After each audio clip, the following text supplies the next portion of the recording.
Godt, jeg vil lige sige indledningsvis, at jeg går rimelig hårdt til værks, fordi det mener jeg er nødvendigt for, at de andre kan få fuld udbytte af de ting, som synes, jeg vil have skrevet om. Ja. Og jeg starter med John, som er den ældste i gruppen, og han startede med at være leder.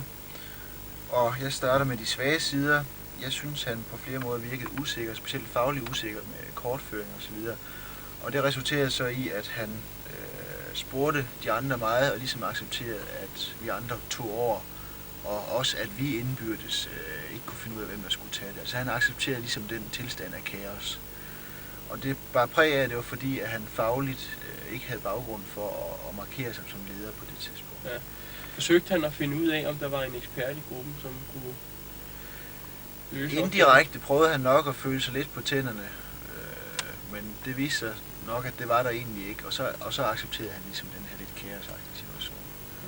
Ja. Har du forslag til, hvad han kunne have gjort bedre? Ja, jeg mener, at han havde egentlig kendskab til kortbrug, som måske ikke var specielt godt, men egentlig heller ikke meget dårligere end de fleste andre. Og derfor burde han nok have sagt godt, men der er ikke nogen eksperter, som jeg kan få råd af og ligesom isolere mig selv med lidt, og så få de råd som leder, og så bruge dem. Så burde han nok have stolet 100% på sin egen, måske manglende faglig viden, men alligevel 100% på sig selv. Ja, okay.